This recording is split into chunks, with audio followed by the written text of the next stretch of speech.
pagi, salam sejahtera bagi kita semua. Kita bertemu di pertemuan pertama statistika untuk psikologi. Belajar statistika, semoga bahagia, semoga mudah, dan semoga bermanfaat. Coba bayangkan kisah Anda 10 tahun ke depan. Anda adalah seorang psikolog klinis, kemudian diminta untuk menganalisa problem yang ada di sekolah. Problem itu anak didik pinter, anak didik tersebut bagus, rajin. Tetapi ketika lomba, dia tidak bisa maksimal. Kemudian Anda diundang untuk datang ke sekolah, mengasesmen atau memeriksa kenapa anak itu ketika lomba tidak berani atau tidak maksimal. Anda memberikan beberapa pertanyaan kepada guru, kepada anak-anak. Lalu Anda memutuskan untuk mengasesmen awal. Asesmen itu menghasilkan apa? Ternyata Anda menemukan problem kecemasan yang sangat besar pada anak-anak.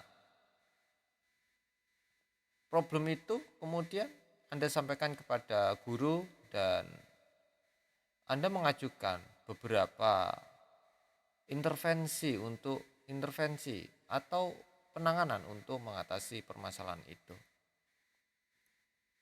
Salah satunya adalah memberikan motivasi atau intervensi kepada anak-anak. Anda memutuskan untuk mengetahui tingkat kecemasan awal. Kemudian Anda berikan asesmen. Kemudian Anda hitung lagi, apakah masih cemasnya sama atau ada perubahan, ada penurunan atau malah meningkat. Nah, untuk menguji perbedaan itu, kita bisa belajar analisis menggunakan uji beda.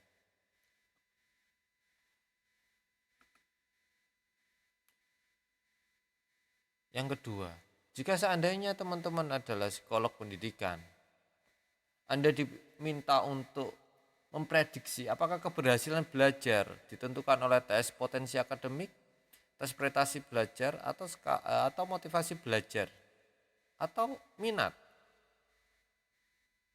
Mana yang lebih berpotensi?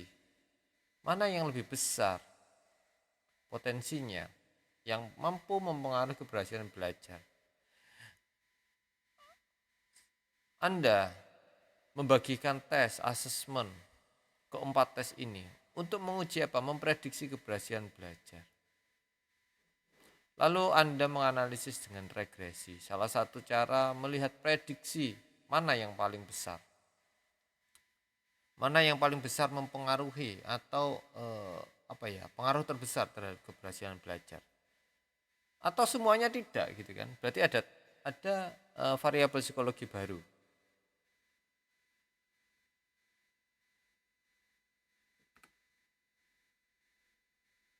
Atau Anda akan menjadi psikolog industri, organisasi.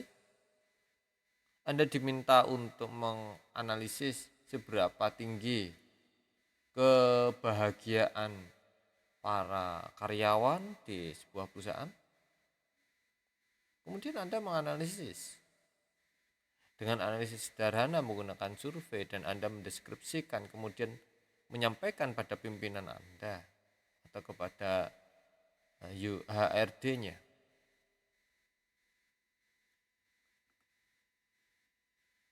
Lalu bagaimana kisah Anda? Coba cita-citakan dan ceritakan kepada teman-teman di sekolah termasuk saya.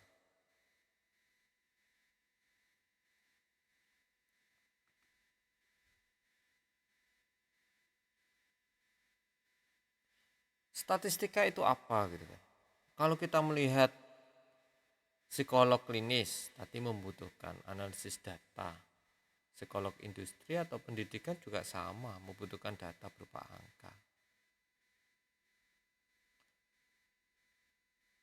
Ya, statistika itu adalah sebuah metode untuk menganalisis, untuk membahas tentang data yang berupa fakta-fakta yang berbentuk numerik. Makanya para ilmuwan menyebut fakta numerik itu sebagai data. Ketika kita melihat definisi secara sempit, statistika itu adalah kenyataan yang berbentuk angka tentang suatu kejadian kasus, tapi di dalam bentuk angka. Kalau secara luas, cara ilmiah untuk mengumpulkan, menyusun, mengolah, menyajikan dan menulis data yang berwujud angka. Tidak hanya menganalisis atau tidak hanya mengumpulkan, tetapi mengumpulkan, kemudian disusun dan diolah, disajikan dan menulis. Diolah itu apa maksudnya? Ya dianalisis, apa tujuan dari statistika itu tadi, atau analisis apa tujuannya. Ciri-cirinya ada 3. Dia bersifat angka, objektif. Kalau 2 tambah 2 sama dengan 4, ya wis, yang lain juga menyampaikan 4. Artinya tidak ada perbedaan sudut pandang bahwa 2 tambah 2 itu ada yang bilang mungkin 4 sekian atau berapa. Kalau objektif sama.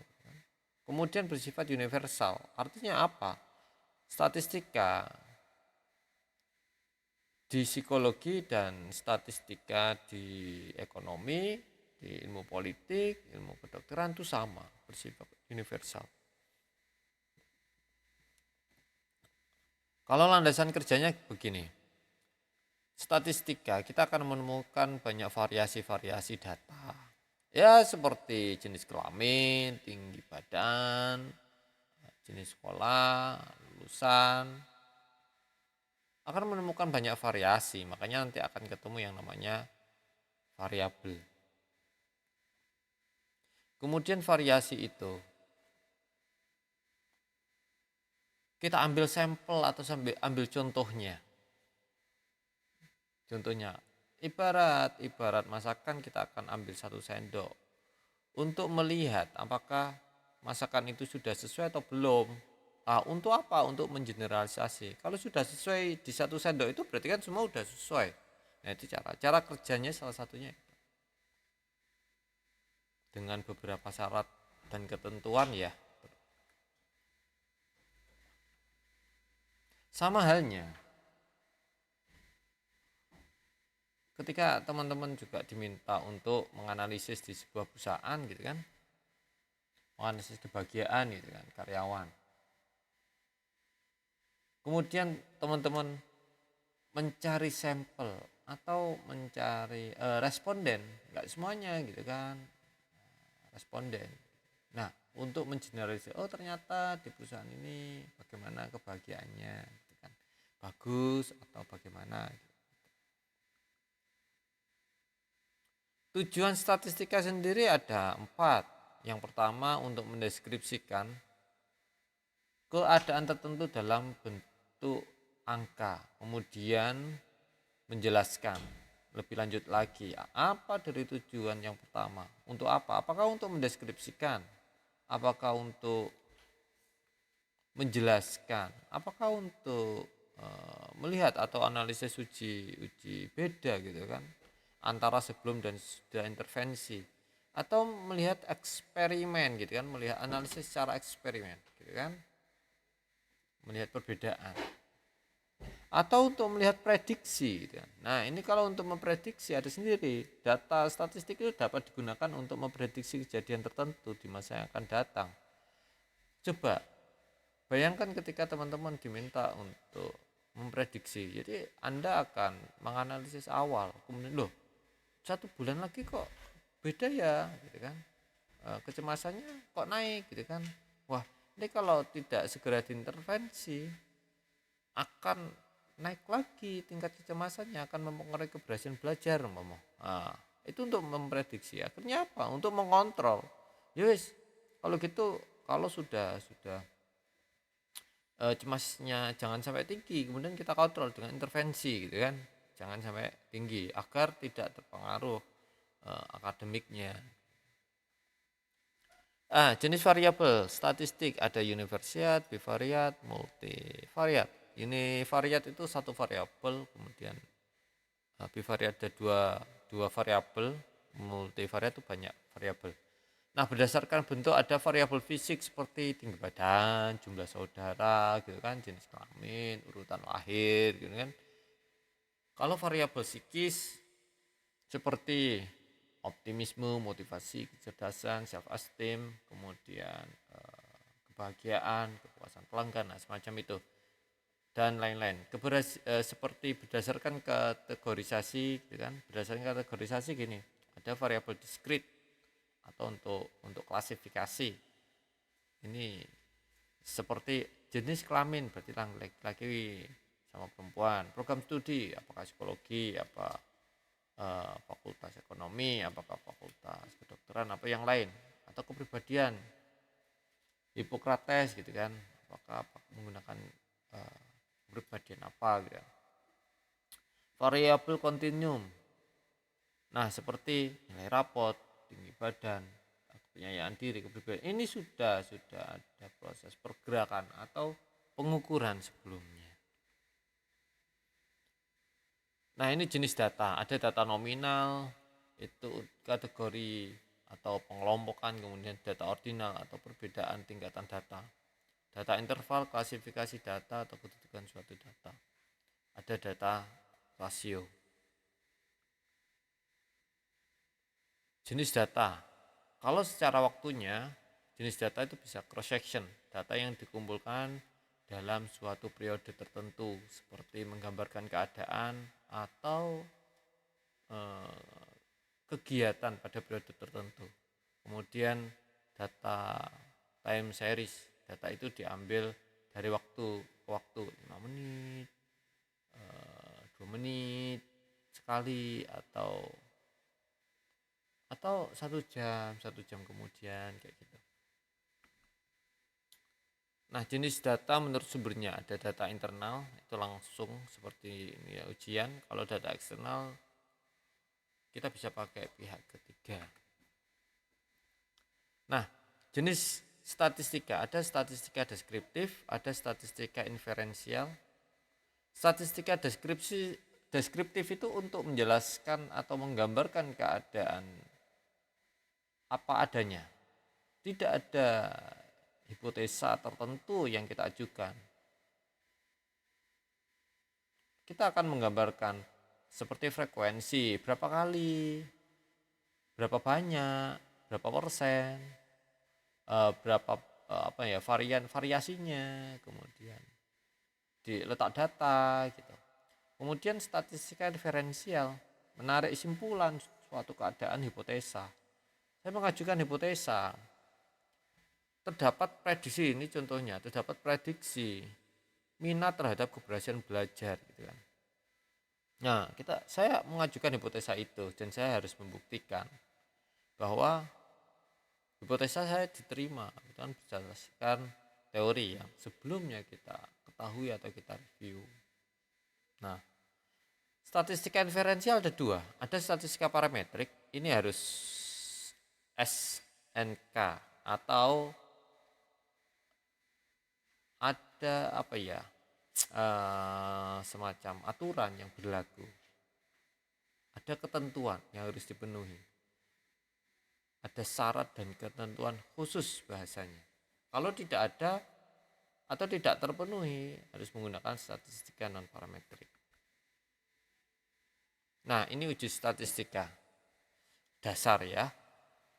Ada gambaran itu deskriptif. Contohnya gini, gambaran seorang tingkat stres, gitu kan, stres akademik pada mahasiswa tahun pertama Fakultas Psikologi. Ini contoh gambaran bagi seberapa tinggi tingkat stres akademiknya, kayak gitu. Kemudian yang kedua, hubungan analisisnya menggunakan korelasi. Contohnya hubungan antara tingkat motivasi belajar dan prestasi akademik, untuk melihat hubungan apakah ada hubungannya atau tidak gitu kan. Nah, untuk yang ketiga yakni prediksi, analisisnya menggunakan regresi. Contohnya gini, kontribusi dukungan sosial dan coping strategi terhadap psychological well-being. Kontribusi seberapa tinggi kontribusi dukungan sosial dan coping strategi, seberapa tinggi analisisnya, potensinya diterima atau ditolak. Kemudian uji beda biasanya juga digunakan untuk analisis eksperimen, metode atau pendekatan eksperimen. Contoh, perbedaan tingkat kecemasan antara mahasiswa introvert dan ekstrovert. Ini membedakan sebelum atau sesudah motivasi gitu kan, itu bisa juga perbedaan tingkat kecemasan. Kemudian kalau eksperimen efektivitas pelatihan mindfulness dalam menurunkan stres, ini contohnya. Jadi teman-teman membuat sebuah pelatihan gitu kan, untuk melihat apa? Untuk melihat efektivitas mindfulness, pelatihan mindfulness untuk menurunkan stres akademik. Itu contohnya. Kalau teman-teman menguasai konsep ini, insya Allah teman-teman akan memahami statistika, kemudian statistika pada penelitian, kemudian teman-teman akan mudah untuk mempelajari pada step berikutnya. Ini manfaatnya, kita bisa survei, bisa penelitian, kalau kita memahami statistika, bisa melihat efektivitas suatu atau perlakuan tertentu, kita bisa juga mengevaluasi, membuat kebijakan tertentu gitu kan. Yang terakhir kita bisa membuat alat ukur. Baik, terima kasih atas perhatiannya.